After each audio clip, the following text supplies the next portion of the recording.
দশম শ্রেণীর ছাত্রছাত্রীরা যারা আমার ভিডিও ক্লাস ফলো করছিলে তাদের জন্য আমি আমার ভৌতবিজ্ঞানের চলতরিত অধ্যায়টা পড়াচ্ছিলাম। আজকে 3 নম্বর পার্টে আমি তোমাদের চলতরিতের পরবর্তী ক্লাসটা নিতে চলেছি, তোমরা একটু ফলো করো। আমরা গত ক্লাসে ওহমের সূত্র অবধি পড়েছিলাম এবং সেইখান থেকে ওহমীয় এবং অওহমীয় পদার্থ কী এবং তাদের গ্রাফিক্যাল যে প্রেজেন্টেশন সেই অবধি আমরা করেছিলাম। তো আজকে আমরা শুরু করব হচ্ছে আভ্যন্তরীণ রোধ অর্থাৎ internal resistance of a cell কি সেইটা আমরা আগে একটু বুঝে নেব এবং বুঝে নেওয়ার পর এই আভ্যন্তরীণ রোধের সাথে কোষের তড়িৎচালক বলের যে সম্পর্ক সেইটা আমরা আজকে একটু পড়ব। আচ্ছা, প্রথমেই আমরা আভ্যন্তরীণ রোধ কি সেটা একটুখানি জানি। আভ্যন্তরীণ রোধ বা এটাকে ইংরেজিতে বলা হয় internal resistance of a cell. দেখো, আমরা তড়িতের উৎস হিসেবে যে তড়িৎ কোষগুলো ব্যবহার করে থাকি সেই তড়িৎ কোষের ভেতরে কোনো না কোনো তড়িৎ বিশ্লেষ্য পদার্থ থাকে এবং সেইখানে তড়িতের পরিবহন করে আয়নরা, মূলত আয়নরা সেখানে তড়িতের পরিবহন করে। স্বাভাবিকভাবেই সেই কোষের ভেতরে যে জলীয় অংশ যেখানে তড়িৎ পরিবহন হচ্ছে সেইখানেও একটা বাধা কিন্তু থাকবেই। এই যে বাধাটা, এই বাধাটা যেহেতু কোষের ভেতরে আছে সেই জন্য এই বাধাটাকে আমরা বলি আভ্যন্তরীণ রোধ। মানটা অত্যন্ত কম হলেও কিন্তু একটা বাধা থাকেই। আমরা যদি সংজ্ঞাটা বলতে চাই তাহলে কিভাবে বলবো যে কোষের অভ্যন্তরে তড়িৎ প্রবাহের বিরুদ্ধে যে বাধা সেই বাধাকেই আমরা বলি আভ্যন্তরীণ রোধ। আমি এটাকে যদি একটা বর্তনীর সাহায্যে দেখাই তাহলে কি করে দেখাবো? দেখো, ধরো এইটা একটা তড়িৎ কোষ, সেই তড়িৎ কোষের এটা ধনাত্মক প্রান্ত, এটা ঋণাত্মক প্রান্ত। আমরা তড়িৎ কোষটিকে একটা বহির্বর্তনীতে রোধের সাথে যুক্ত করেছি। কিভাবে করলে আমরা আগের দিনে এটা দেখিয়েছি, ধনাত্মক তড়িৎদ্বার থেকে ঋণাত্মক তড়িৎদ্বারের দিকে একটা তড়িৎ প্রবাহ ঘটবে এবং এইটা হচ্ছে বহির্বর্তনীর রোধ, যাকে আমরা ক্যাপিটাল আর দ্বারা ডিনোট করলাম। ফলে এবং যে তড়িৎ কোষটা আমরা নিয়েছি তার আমি ধরে নিচ্ছি তড়িৎচালক বল ক্যাপিটাল ই। এখন এই দিকে তড়িৎ পরিবহন হতে হতে ঋণাত্মক প্রান্ত অবধি এলো, কিন্তু এখানে কি তড়িৎ প্রবাহ শেষ হবে? তা কিন্তু নয়। কোষের ভেতরেও কিন্তু তড়িৎ প্রবাহ ঘটবে এবং সেটা কোন দিকে ঘটবে? সেটা ঘটবে ঋণাত্মক প্রান্ত থেকে ধনাত্মক প্রান্তর দিকে। অর্থাৎ আমি যদি ধরে নিই যে তড়িৎ প্রবাহটা শুরু হয়েছে ধনাত্মক প্রান্তে, তাহলে বহির্বর্তনীতে তড়িৎটা প্রবাহিত হয়ে ঋণাত্মক প্রান্ত অবধি এলো কোষে, এবং কোষের ভেতরে তড়িৎ প্রবাহের দিকটা হলো কি ঋণাত্মক প্রান্ত থেকে ধনাত্মক প্রান্তের দিকে। অর্থাৎ এখানেও কিন্তু একটা প্রবাহ মাত্রা আছে, এই কোষের ভেতরেও কিন্তু একটা প্রবাহ মাত্রা আছে এবং যেখানেই প্রবাহ মাত্রা আছে মনে রাখবে সেখানেই কিন্তু প্রবাহের বিরুদ্ধে একটা বাধা আছে। এই যে কোষের ভেতরে প্রবাহের বিরুদ্ধে বাধা, এইটাকে আমরা আভ্যন্তরীণ রোধ বলি। নাম থেকেই বুঝতে পারছো। হ্যাঁ, আচ্ছা, এই আভ্যন্তরীণ রোধকে সাধারণত ছোট হাতের আর দ্বারা ডিনোট করা হয়। নাম থেকেই বোঝা যাচ্ছে যেহেতু কোষের অভ্যন্তরে অর্থাৎ যেহেতু ইন্টারনাল পজিশনে রোধটা কোষের বা সেলের, সেই জন্য এটাকে আমরা আভ্যন্তরীণ রোধ বলছি। এবার আভ্যন্তরীণ রোধ এর সঙ্গে এই যে তড়িৎচালক বল এর কি সম্পর্ক হবে? দেখো, আমরা ওহমের সূত্রানুসারে একটা জিনিস পড়েছিলাম কি, বিভব প্রভেদ V = IR। একটু ছবিটা মনে রাখবে আগের দিনের। আমরা কিন্তু ওহমের সূত্র পড়ানোর সময় দেখো যে অংশটা ঢেকে দিয়েছি সেটুকু আমাদের প্রয়োজন হয়নি। ধরো আয় প্রবাহ মাত্রা যাচ্ছিল, আমরা কি নিয়েছিলাম? দুটো বিন্দু নিয়েছিলাম A আর B, তাদের মধ্যে যে বিভব পার্থক্য সেটাকে আমরা V দিয়ে ডিনোট করেছিলাম। ফলে এইখানটায় আমরা তড়িৎচালক বল দেওয়া সত্ত্বেও আমরা কিন্তু সম্পূর্ণ তড়িৎচালক বলটা বিভব প্রভেদ হিসেবে পাচ্ছিলাম না, অর্থাৎ সম্পূর্ণ তড়িৎচালক বলটা রোধের প্রান্তীয় বিভব প্রভেদের সমান হবে না। তাহলে কি হবে সেইটা বোঝার জন্য আমাদের আভ্যন্তরীণ রোধের সাথে তড়িৎচালক বলের যে সম্পর্ক সেইটা একটুখানি পড়ে নিতে হবে। চলো আমরা সেকেন্ড টপিকে ঢুকি, আভ্যন্তরীণ রোধ এবং তড়িৎচালক বলের মধ্যে সম্পর্ক।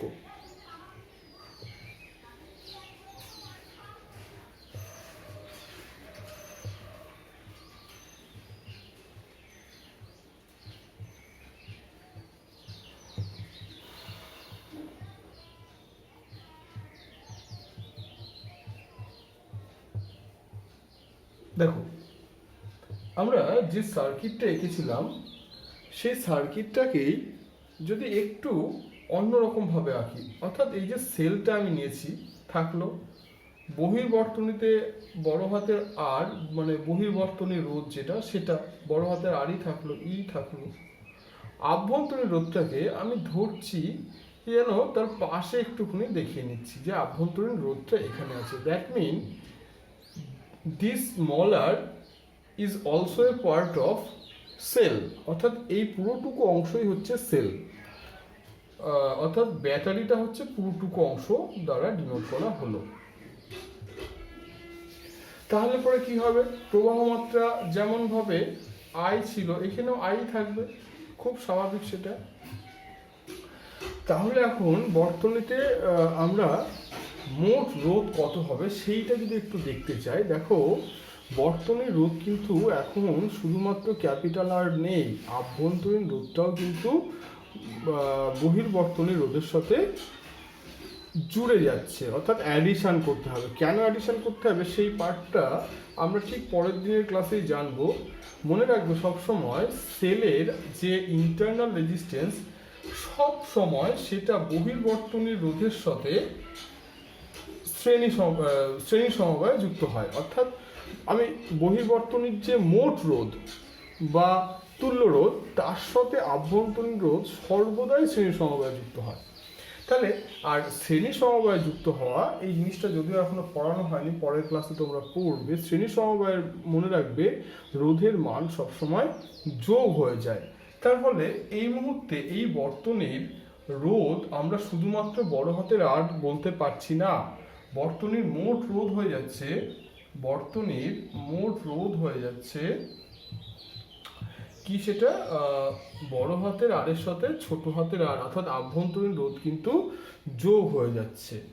ফলে প্রবাহ মাত্রা আমরা কি করে বের করব, প্রবাহ মাত্রার নিয়ম অনুযায়ী প্রবাহ মাত্রা আই ইকুয়াল টু, এক্ষেত্রে দেখো আমরা বিভব প্রভেদের কনসেপ্টটা না নিয়ে মোট যে তড়িৎচালক বল দেওয়া হয়েছে সেইটা উপরে বসাচ্ছি। মোট তো আমরা তো জানি তড়িৎচালক বল আমরা ওহমের সূত্র অনুসারে I equal to V by R পেয়েছিলাম, সেখানে ভিটা ছিল বিভব প্রভেদ। আর এখানে তড়িৎচালক বলটা কেন নিলাম, দেখো আমরা টোটাল মানে ধরো কোনো একটা পয়েন্ট থেকে স্টার্ট করে, তুমি যদি এখান থেকে স্টার্ট করো টোটাল সার্কিটটা আমরা ক্লোজ করেছি, ফলে সেখানে যে পোটেনশিয়াল ডিফারেন্স সেইটা কিন্তু তড়িৎচালক বলের সমান হয়ে গেছে। সেই কারণেই আমরা এখানে ভি ব্যবহার না করে ব্যবহার করলাম। আমরা কখন ভি ব্যবহার করব, যদি কিনা ধরো এই শুধুমাত্র রোধের কথাটা কাউন্ট করি, আমরা এই নিচের অংশটুকু অর্থাৎ আভ্যন্তরীণ রোধ ফোধ কোনো কিছু যদি আমরা কাউন্টে না নিয়ে আসি তখন এখানে ভি বসাবো। কিন্তু এখন পুরো সেলটা যেহেতু সার্কিটের মধ্যে ঢুকিয়ে নিয়েছি সেই কারণে ওপরে ভি এর পরিবর্তে আমরা মোট তড়িৎচালক বল কে বসিয়েছি। আর স্বাভাবিকভাবে এখন রোধও হয়ে যাবে মোট রোধ। দেখো আবার বলছি পুরো সার্কিটটা নিয়েছি, সুতরাং পুরো সার্কিটে যতটুকু রোধ আছে সবটাই এখানে নিচে বসছে, অর্থাৎ এটা হলো আর প্লাস স্মল আর। হ্যাঁ, আমরা এইটা থেকেই কিন্তু অনুরূপভাবে এই পুরো বর্তনীর প্রবাহ মাত্রা বের করলাম, এই সমীকরণ থেকেই কিন্তু করলাম। তার ফলে কি হলো, আই ইকুয়ালস টু দাঁড়ালো E divided by R plus small R. অর্থাৎ আমরা যদি এটাকে ক্রস গুণ করি নিচে 1 ধরে নিয়ে, তাহলে এইটার সাথে গুণ করে ই ইকুয়ালস টু হচ্ছে I into R plus small R. আচ্ছা, আরেকটুখানি যদি আমরা এগোই, কি দাঁড়াচ্ছে, ই ইকুয়ালস টু গুণ করে দাও I into capital R plus I into small R. এই যে আই ইন্টু ক্যাপিটাল আর, এই যে টার্মটা, এটা তো খুব চেনা লাগছে। এটা কি? এইটাই তো আমরা ওহমের সূত্র প্রয়োগ করলে এই আই ইন্টু স্মল আরটা কি, এই যে বহির্বর্তনী রোধ তার দুই প্রান্তে যে বিভব প্রভেদ ভি, সেটাকেই আমরা ওহমের সূত্র থেকে দেখিয়েছিলাম ভি ইকুয়ালস টু আই আর হয়ে যাচ্ছে। দ্যাট মিন এই আই ইন্টু ক্যাপিটাল আর, এইটা হচ্ছে বহির্বর্তনীর দুই প্রান্তের যে বিভব প্রভেদ। অর্থাৎ আমরা পরের লাইনে যদি লিখি তাহলে কি দাঁড়াচ্ছে, equal to V plus I into small R. তাহলে আই ইন্টু স্মল আরটা কি? আই ইন্টু স্মল আর হচ্ছে তার মানে এই কোষের ভেতরে এইখানে যেমন দুই প্রান্তের বিভব প্রভেদ আই ইন্টু ক্যাপিটাল আর হচ্ছে, স্মল আর রোধটা কোথায় আছে? কোষের ভেতরে আছে। তাহলে আই ইন্টু স্মল আর হচ্ছে কোষের অভ্যন্তরে যে বিভব প্রভেদ। অর্থাৎ এইটা হচ্ছে কোষের ভেতরে তড়িৎ কোষের অভ্যন্তরে বিভব পার্থক্য।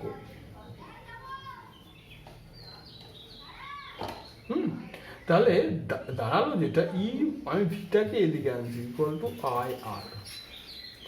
এইটাই হচ্ছে রিলেশন। এইখান থেকে আমরা কি কি জানতে পারছি? দেখো, আমরা একটা কথা বলেছিলাম যে তড়িৎ চালক বল হচ্ছে বিভব প্রভেদের থেকে সবসময় বড় হয়। এই সমীকরণটা দেখলে বুঝতে পারছো। দেখো, ই থেকে ভি বাদ যাচ্ছে, এই জন্যই হচ্ছে ই অলওয়েজ গ্রেটার দেন ভি। এইটা জানতে পারছি। রিলেশনটা তো তৈরি করলাম। আরেকটা জিনিসও জানতে পারছি, একটা নতুন টার্ম আমাদের কাছে এসছে। হ্যাঁ, বা এখান থেকে এই লজিকটাও আমরা দিয়ে দিতে পারবো কেন তড়িৎচালক বলটা বিভব প্রভেদের সমান হয় না, কেন কিছুটা কমে যায় বিভব প্রভেদ। তার কারণ হচ্ছে এই টার্মটা কতটা কমলো, ভিটা ইয়ের থেকে কতটা কমলো, আই আর পরিমাণ, আই ইন্টু স্মল আর পরিমাণ কমলো। কেন কমলো? এটা একটু ছবির দিকে তাকাও। এই যে কোষটা রয়েছে না, কোষের ভেতরের বিভব প্রভেদ, কোষের ভেতরে বিভব পার্থক্য, এইটা কখনোই কোষের ভেতর থেকে বাইরে আসতে পারবে না। এই পরিমাণ ভোল্টেজ কোষের ভেতরেই থেকে যাচ্ছে। এই আই ইন্টু স্মল আর পরিমাণ ভোল্টেজ ড্রপ, সেটা কোষের ভেতরেই থেকে যাচ্ছে। সেই জন্য এটা কখনো কোষের বাইরে আসতে পারছে না। আর কোষের বাইরে যেহেতু আসতে পারছে না, অর্থাৎ আমরা বর্তনীর কোনো তড়িৎ যন্ত্রাংশের মধ্যে এই বিভব প্রভেদটাকে কাজে লাগাতে পারছি না। এই কারণে এই ভোল্টেজটা কোষের ভেতরে থেকে যাচ্ছে, কোনো কাজে লাগছে না। এই সেন্স থেকে আমরা এটা বলে থাকি নষ্ট ভোল্ট, বা এটাকে আমরা বলে থাকি লস ভোল্ট। হ্যাঁ, কেন একটুখানি আবার বলে দিচ্ছি। যেহেতু এই আই ইন্টু স্মল আরটা কোষের ভেতরকার রোধ, ফলে আই ইন্টু স্মল আর এটা হচ্ছে voltage drop across inside the cell, অর্থাৎ কোষের অভ্যন্তরে এই ভোল্টেজ ড্রপটা সৃষ্টি হচ্ছে, যা কিনা কখনোই বাইরে আসছে না। ফলে এইটা কোনো কাজে আমরা লাগাতে পারছি না। এই জন্য এটাকে বলা হচ্ছে নষ্ট ভোল্ট। হ্যাঁ, ওকে, এই গেল তোমার আভ্যন্তরীণ রোধ তড়িৎচালক বলের সম্পর্ক, এবং সেখান থেকে নষ্ট ভোল্ট। এটা দিয়ে অঙ্ক থাকতে পারে, গাণিতিক সমস্যাগুলো এটা দিয়ে পরীক্ষায় থাকতে পারে। আচ্ছা, এরপর আমরা যেটা জানবো সেটা হচ্ছে এই যে কোষের এই যে বর্তনীর রোধ, সেই রোধ কোন কোন বিষয়ের উপর নির্ভর করে, আমরা সেটা একটু জানবো। রোধ মূলত তিনটে বিষয়, পরিবাহী রোধ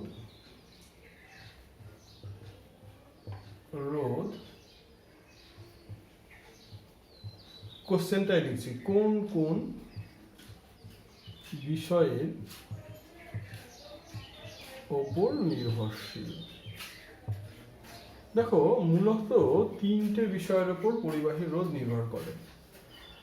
কি কি? সেটা হচ্ছে পরিবাহীর দৈর্ঘ্য বা লেন্থ অফ কন্ডাক্টর, পরিবাহীর প্রস্থচ্ছেদের ক্ষেত্রফল বা ক্রস সেকশনাল এরিয়া, এবং হচ্ছে উপাদান, অর্থাৎ মেটেরিয়ালটা কি নিয়েছো। এই তিনটে বিষয়ের উপর নির্ভর করে। আমি এক এক করে বোঝাই। ফার্স্টে 1 নম্বরে দৈর্ঘ্যের ওপর নির্ভরশীলতা। দৈর্ঘ্যের ওপর নির্ভরশীলতা, আমি একটা ছবি এঁকে বোঝাই। ধরো তোমাকে দুটো একই উপাদানের এবং একই রকম একই রকম প্রস্থচ্ছেদের ক্ষেত্রফল। এখানে প্রস্থচ্ছেদ বলতে তোমাদের ধারণাটা আছে কিনা আমি জানি না, আমি একটু দেখিয়ে দিই। প্রস্থচ্ছেদ বলতে আমরা কি বুঝি? প্রস্থচ্ছেদ বলতে এই যে ধরো একটা কন্ডাক্টর দেওয়া হচ্ছে, মানে কন্ডাক্টরের লেন্থ বরাবর তড়িৎটা প্রবাহিত হবে, এটাই আমরা ধরে নিচ্ছি বা আমরা জানি, এটা আমাদের সাধারণ বুদ্ধি বলে। এই যে লেন্থ বা দৈর্ঘ্যের সঙ্গে লম্বভাবে যে তলটি আছে সেটাই হচ্ছে, অর্থাৎ এই যে তলটা, মানে আমি একটা তোমাকে পেন দিয়ে বুঝি তোমাদের। ধরো এইটা একটা ওয়্যার, এই ওয়্যারের তড়িৎটা এদিক থেকে এদিকে প্রবাহিত হচ্ছে, তাহলে এইটা হচ্ছে লেন্থ। এই লেন্থের সাথে পারপেন্ডিকুলার ক্ষেত্রফল কোনটা? এই যে তলটা আছে, এই যে তলটা, এইটাই হচ্ছে প্রস্থচ্ছেদ। হ্যাঁ, এটাকে আমরা বলছি প্রস্থচ্ছেদের ক্ষেত্রফল। স্বাভাবিকভাবেই প্রস্থচ্ছেদের ক্ষেত্রফল যত বেশি হবে ওয়্যারটা তত মোটা হবে। মানে এই ক্ষেত্রফলটা বেশি হওয়া মানে কি, এটা বড় হয়ে যাওয়া মানে ওয়্যারটা মোটা হওয়া। আর প্রস্থচ্ছেদের ক্ষেত্রফল কম হওয়া মানে তারটা সরু হওয়া। এইটা একটু এইভাবে মনে রাখো। আরেকবার বলে দিই, প্রস্থচ্ছেদের ক্ষেত্রফল বেশি বলা মানে মোটা তার, আর প্রস্থচ্ছেদের ক্ষেত্রফল কম মানে সরু তার। তা আমি ফার্স্টে যেটা করছি দৈর্ঘ্যের ওপর নির্ভরশীলতা। স্বাভাবিকভাবে এইটা দেখাতে গেলে আমরা দুটো তার নিয়েছি যাদের প্রস্থচ্ছেদের ক্ষেত্রফল সমান, কারণ আমি প্রস্থচ্ছেদের ক্ষেত্রফলের উপর নির্ভরশীলতাটা দেখাবো না, আমি দেখাবো দৈর্ঘ্যের উপর। তাই আমি ধরলাম প্রথম যে ওয়্যারটা নিয়েছি তার লেন্থ হচ্ছে L1, এইটুকুকে আমরা লেন্থ বলছি, আর এর লেন্থ বা দৈর্ঘ্য হচ্ছে L2, আর উভয়েরই প্রস্থচ্ছেদের ক্ষেত্রফল সমান আর একই উপাদান দ্বারা তৈরি। আমি যদি এটাকে রোধ R1 বলি, এটাকে যদি রোধ R2 বলি, এখন প্রশ্ন হচ্ছে আগে আমি এটা বুঝিয়ে নিই যে দৈর্ঘ্যের ওপর রোধ কীভাবে নির্ভর করবে। দেখো, একটা পরিবাহীর উপাদান, প্রস্থচ্ছেদ এবং উষ্ণতা, এই তিনটে বিষয়কে যদি আমরা স্থির রাখি তাহলে পরিবাহীর রোধ দৈর্ঘ্যের সমানুপাতিক। মানে হচ্ছে দৈর্ঘ্য যত বড় হবে রোধ তত বাড়বে। R is proportional to L, এটা খুব স্বাভাবিক ব্যাপার। ফিজিক্যালি যদি বোঝায়, দেখো প্রবাহ এর বিরুদ্ধে বাধাটাই হচ্ছে রোধ, যত বেশি বাধা তত বড় হচ্ছে রোধ। তা দুটো তারের মধ্যে যা দৈর্ঘ্য বেশি সেইখানে ইলেকট্রনগুলোকে এক জায়গা থেকে আরেক জায়গায় যেতে গেলে বেশি বাধা তাকে অতিক্রম করতে হবে। কিন্তু যেটা দৈর্ঘ্য ছোট, যেহেতু ছোট দৈর্ঘ্য, তাহলে তার সেই দৈর্ঘ্যটুকু অতিক্রম করতে গেলে কম বাধা ফেস করতে হবে, তাহলে এর বাধা কম সেই জন্য রোধ কম, এর বাধা বেশি সেই জন্য এর রোধ বেশি। এইটাকে আমি মনে রাখার জন্য ছাত্রছাত্রীদের যেটা বলে থাকি, ধরো তোমরা বাড়ি থেকে দুটো গন্তব্যস্থলে যাচ্ছ, এক্সাম্পল দিয়ে বোঝাচ্ছি। ধরো কেউ শান্তিপুর থেকে রানাঘাটে যেতে চাইছে আর কেউ শান্তিপুর থেকে শিয়ালদাহ কলকাতায় যেতে চাইছে, তাহলে কাকে বেশি বাধা অতিক্রম করতে হবে? যে শিয়ালদা যেতে চাইছে তাকে নিশ্চয়ই বেশি বাধা, তাকে অনেক বেশি পরিশ্রম করতে হবে, তাকে বেশি জার্নি করতে হবে, কেন? তার পথের দৈর্ঘ্যটা বেশি। ঠিক একই রকমভাবে এখানে ইলেকট্রনগুলো যাচ্ছে, সেই ইলেকট্রনগুলো বেশি পথ যাচ্ছে মানে তাকে বেশি বাধা অতিক্রম করতে হচ্ছে, ফলে তার রোধটা বড়। আর যেখানে দৈর্ঘ্য কম বাধা অতিক্রম করতে হচ্ছে, ফলে তার রোধটা ছোট। অর্থাৎ এইখানে যেহেতু দেখানো আছে L1 is less than L2, so R1 is less than R2। দৈর্ঘ্য বড় তো রোধ বড়, দৈর্ঘ্য ছোট তো রোধ ছোট। এটা হচ্ছে ফার্স্ট, দৈর্ঘ্যের উপর নির্ভরশীলতা। এই সম্পর্কটা পাশে লিখে রাখো, পরে আমি আরেকটা কাজে লাগাবো, থাকলে মুছে দেবো। নেক্সট আমরা যেটা করব, 2 নম্বর পয়েন্টে যেটা করব সেটা হচ্ছে প্রস্থচ্ছেদের ক্ষেত্রফলের উপর নির্ভরশীলতা। হ্যাঁ, ওই সরু তার মোটা তার যেটা, হ্যাঁ 2 নম্বরে প্রস্থচ্ছেদের ওপর নির্ভরশীলতা। এইটা বোঝানোর জন্য দুটো সমদৈর্ঘ্যের আমি তার নিলাম, কিন্তু তাদের প্রস্থচ্ছেদ আলাদা। ধরো প্রথমটা হচ্ছে সরু তার, যার প্রস্থচ্ছেদের ক্ষেত্রফল A1, এইটা। আরেকটা নিয়েছি একটু মোটা তার, কিন্তু তাদের লেন্থ কিন্তু সেম আছে, হ্যাঁ দৈর্ঘ্যটা দুটো তারেরই সমান আছে, এটা A2। এবং দেখেই বোঝা যাচ্ছে যে এই ক্ষেত্রফলটা বড়, A2 is greater than A1। এই ক্ষেত্রে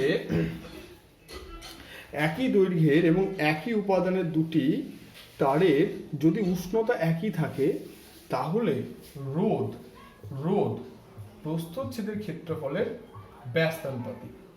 এইটা কেন, এটারও ব্যাখ্যাটা আমরা দিতে পারি। দেখো আমি আচ্ছা এইটা ব্যাখ্যা দেওয়ার আগে যেটা দিয়ে তোমরা মনে রাখবে সেই গল্পটা আগে বলি। দেখো প্রস্থচ্ছেদ মানেটা কি, মানে তারটা কতটা মোটা কতটা সরু, অর্থাৎ মোটা তার হলে তার প্রস্থচ্ছেদ বেশি, অর্থাৎ ইলেকট্রনগুলো যাচ্ছে এইভাবে, আর সরু তার হলে তার প্রস্থচ্ছেদ কম, মানে সেক্ষেত্রে ইলেকট্রনগুলো, আমি 3টে ইলেকট্রন দিয়ে বোঝাচ্ছি। একটু খেয়াল করো তো, ধরো তোমরা নিজেদেরকে ইলেকট্রন কল্পনা করে ধরো কোনো একদিন স্কুলে তোমরা গেটের মুখে দাঁড়িয়ে আছো, স্কুলের গেট তখনও খোলেনি, তোমরা 10 জন স্টুডেন্টস দাঁড়িয়ে আছো। এখন আমাদের গেটের দুটো দরজা একসঙ্গে, মানে দুটো পাল্লা থাকে। ধরো যে গেট কাকু তোমাদের যে কোনো একটা পাল্লা খুলে দিল, মানে ব্যাপারটা এরকম যে তোমার স্কুল গেট তার একটা অংশ ওপেন করলো, এই অংশটা ওপেন করলো, এই অংশটা ক্লোজড রয়েছে, তোমরা 10 জন একসঙ্গে ঢুকছো, তোমরা প্রত্যেকে ইলেকট্রন, আর এইটা হচ্ছে প্রস্থচ্ছেদ, মানে গেটটা হচ্ছে প্রস্থচ্ছেদ ভাবছো। তা 10 জন একসঙ্গে ঢোকার চেষ্টা করছো, একটা পাল্লা খুলে দেওয়া আছে, কি হবে তখন? তোমরা নিজেদের মধ্যে ধাক্কাধাক্কি ফিল করবে, মানে তোমরা স্মুথলি ঢুকতে পারবে না, তোমাদের বেশি বাধা অতিক্রম করতে হবে। হ্যাঁ, অর্থাৎ রেজিস্ট্যান্সটা সেক্ষেত্রে বেশি, যে ক্ষেত্রে একটা পাল্লা খোলা আছে। একটা পাল্লা খোলা আছে মানে কি, সরু হয়ে গেল, এইটুকু জায়গা পাচ্ছ।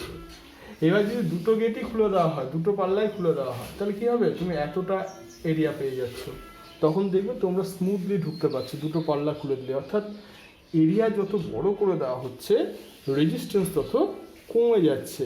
অর্থাৎ এইবার এখানে আসি, এইখানে এটা এরিয়া বেশি করে দেওয়া হচ্ছে, মানে প্রস্থচ্ছেদ বড় করে দেওয়া হচ্ছে, বাধা কম মানে রোধ কমে যাচ্ছে। অর্থাৎ আমি যদি এটাকে R2 বলি, এটাকে যদি R1 বলি, তখন ইলেকট্রনগুলো যাওয়ার সময় যেটা মোটা তার সেখানে কম বাধা অতিক্রম করতে হবে, আর যেটা সরু তার সেখানে বেশি বাধা অতিক্রম করতে হবে।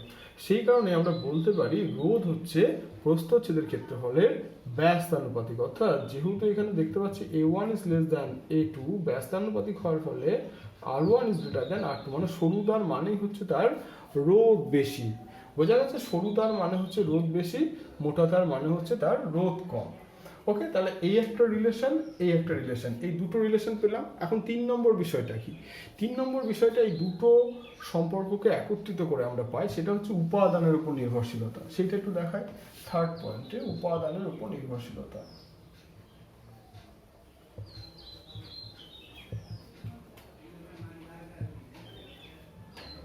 কি করে সেটা আসে? আমরা যদি ইকুয়েশন, এই যে 1 আর 2 সম্পর্কটাকে, তোমরা যৌগিক ভেদের উপপাদ্য বলে একটা উপপাদ্য হয়তো পড়েছো বীজগণিতে, সেই নিয়ম অনুযায়ী এই দুটোকে যদি আমরা এক করি তাহলে কি দাঁড়াবে? R ইজ প্রপোর্শনাল টু, উপরে L চলে যাবে, নিচে A চলে যাবে, যেহেতু এখানে L টা উপরে আছে আর এখানে নিচে A আছে, এটা যৌগিক ভেদের উপপাদ্য। যখন L A উভয়েই পরিবর্তনশীল, এই অবস্থায় আমরা এই সমানুপাত চিহ্ন তোলার জন্য কি করে একটা ধ্রুবক নিয়ে আসি, সেই ধ্রুবকটাকে রো চিহ্ন, দেখে নাও রো চিহ্ন দিয়ে আমরা এইভাবে আরেকবার দেখিয়ে দিই এখানটায়, এটা হচ্ছে রো চিহ্ন। হ্যাঁ, রো ইন্টু L/A দিয়ে ডিনোট করি। এই রোটা হচ্ছে সমানুপাতিক ধ্রুবক, এটাকেই আমরা বলছি রোধাঙ্ক। হ্যাঁ, এটাকে আমরা বলি রোধাঙ্ক। এইটা দ্বারা উপাদান নির্ধারিত হয়। কিভাবে উপাদান নির্ধারিত হয়? এবার তোমাদের মনে প্রশ্ন জাগবে। দেখো এই রো এর মানটা, এটা তো ধ্রুবক, কিন্তু কার ক্ষেত্রে ধ্রুবক? একটা নির্দিষ্ট পদার্থের ক্ষেত্রে ধ্রুবক। মানে ধরো তুমি রূপো নিয়েছো, রূপোর ক্ষেত্রে এর মানটা সমস্ত রূপোর ক্ষেত্রে সমান। কিন্তু আমি যদি রূপোর সাথে লোহাকে কম্পেয়ার করি, তাহলে রূপো আর লোহার রো কিন্তু এক না। হ্যাঁ, অর্থাৎ পদার্থ পাল্টে গেলে এই রোধাঙ্কের মানও পাল্টে যায়, ফলে রোধের মানটাও পাল্টে যাচ্ছে। ভেরি সিম্পল, যার রো যত বেশি, যার রোধাঙ্ক যত বেশি, তার রোধ তত বেশি। হ্যাঁ, তো এই জন্যই বলা হচ্ছে যে উপাদানের উপরও কিন্তু রোধাঙ্ক নির্ভর করে। যেমন আমি এক্সাম্পল রূপো আর লোহা যেহেতু বললাম, রূপোর রোধাঙ্ক লোহার রোধাঙ্কের তুলনায় কম, ফলে রূপোর রোধ লোহার রোধের থেকে কম হবে। হুবহু দুটো একই তার নিলাম, একটার উপর একটা লোহার, যেহেতু রূপোর রোধাঙ্ক কম তাহলে রূপোর রোধও কম হবে। অন দ্য আদার হ্যান্ড লোহার রোধাঙ্ক বেশি, তাহলে লোহার রোধও বেশি হবে। এই জন্য বলা হচ্ছে যে উপাদানের উপরও কিন্তু রোধ নির্ভরশীল। হ্যাঁ, আজ আমি তোমাদের ক্লাসটা এই পর্যন্তই সীমাবদ্ধ রাখলাম। নেক্সট দিন আমি এই রোধাঙ্ক টার্মটা নিয়ে একটু স্টাডি করবো, রোধাঙ্কটা পড়াবো। ওকে।